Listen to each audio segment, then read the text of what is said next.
Haideți să continuăm aventura prin Fes.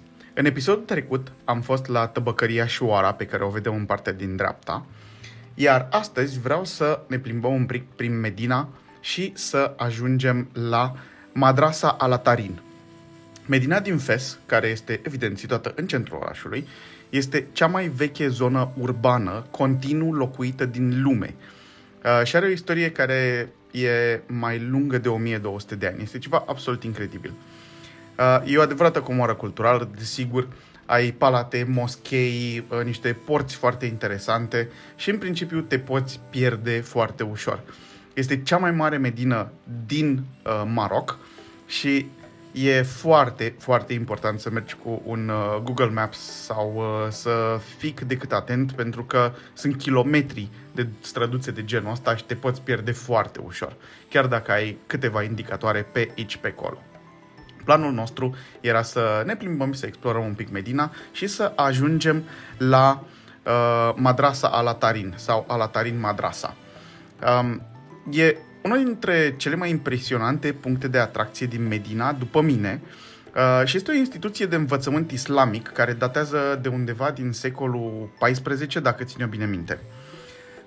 Această madrasa îmbină perfect arhitectura superbă și niște detalii absolut incredibile și este într-adevăr o perlă a artei islamice. E o chestie pe care dacă ajungi în Fes nu trebuie să o ratezi.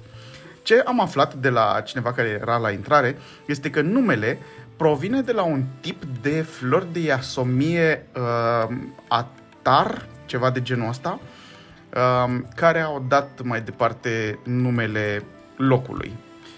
În curtea interioară putem vedea evidentul farmec al epocii de aur al arhitecturii islamice.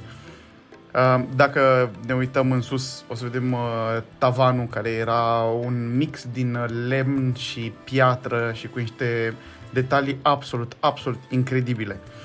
Și coloanele acestea destul de delicate și foarte, foarte frumos ornate, care evident au treabă cu eleganța locului sacru al învățăturii islamice, să zicem așa.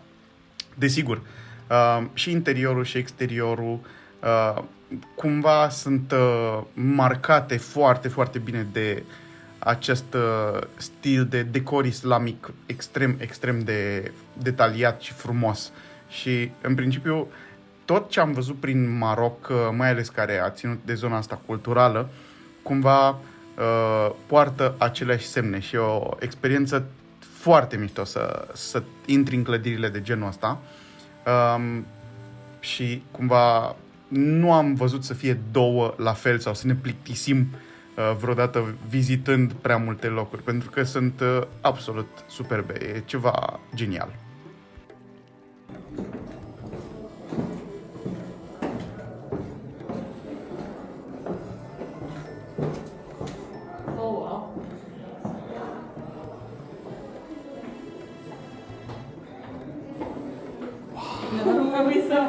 Yeah. So it was you, right? It was her.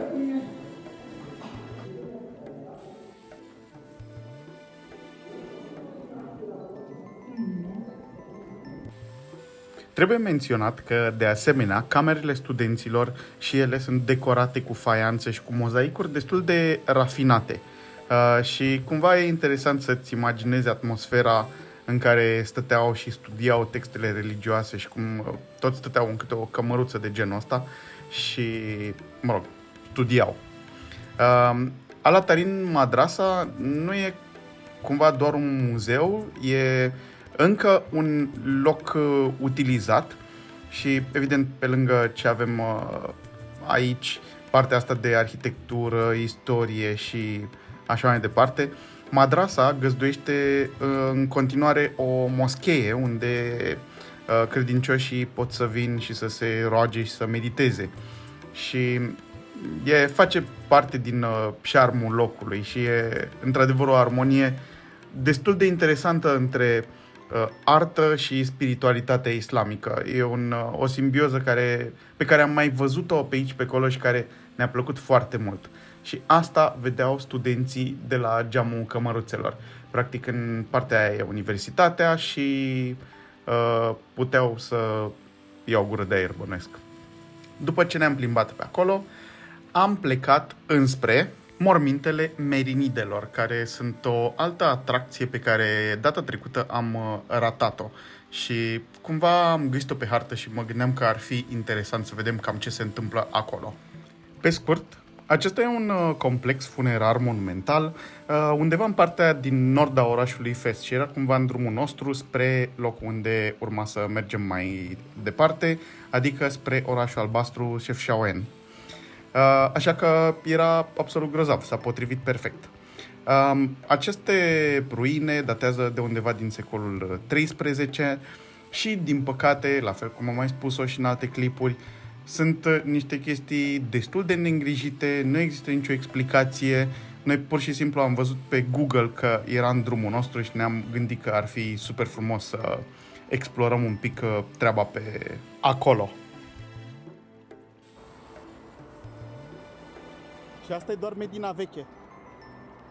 Uite ce e aici.